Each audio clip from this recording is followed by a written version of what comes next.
پشتی کو با امپیرین کاربه لپارزگاه دوه گرام بوینج بوی 15000 دیناران کاربدان جدا جدا لده فولاتیان دروز بون و که ولاتیت بیجن دوی ولاتی دا کسانن برپرس و بازرگان روش بو روژه بار ولاتیان گرانتر دکن و بردوام جی بوین قربانی آلین پیوندیدار جی قیرانا دارایی اش بوی هر تشتی دکنه پرزگری حوالاتیت فقیر و جار اوید به کم درآمد ایک اوید راتبت و کنو که وگاوی خیلی کریب نیوی اوید دوم یا سی اوید عطال و بطال یا چاره اوید معواق یا پنجه و جاوی را هر حتی گه خرا اوه بارگران یک وگلک وگران یعنی راسی ریکا خوده حکمت پیتویا چاو دیر یک رون یا گش یا ریکو پیکل همو حوالاتیت خو ببینی تو هری بو چی کارا با ما همی با آوارات شد بو چی بو مناد ما حق نینه کارا با وگاوی یعنی بارا پتر یا عام الفيريني نه يا نافا آوارا أري قبل آوارا بينا جيمة متشنا جهوا كافيغافي يعني شدنا بينا منو آوارا إداية بو چی غاز بوي هيا بو منينه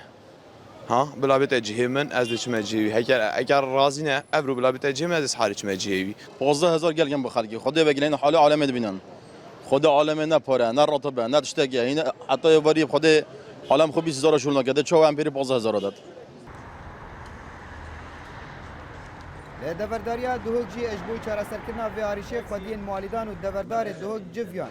لیلگورا خفتن دورداری بیتن بای امپیر کاره به اجبوی وی مهوک خومایا کو 15000 دیناره بلندبونا نرخا گازوایی لیو زیدبونا دمجمرید کار پیکرنا مالی دا ولی کرکو نرخا هیوا 12 نرخا که زور بید و خلق گلیاب کرد هرچند ویگا وید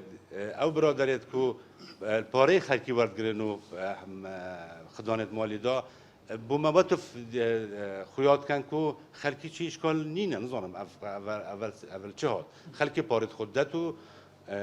و مرتاح حلوه هندی گرمترین بابتین تورین کمالاتی ل جم خلکی ل پارزگاه دوگ بابتین گرانبونا باهن امپیرین کاربا مالی دانه اف یک جیبویا اگر کو هم پارزگر دوگ و هم جی دورداری دوگ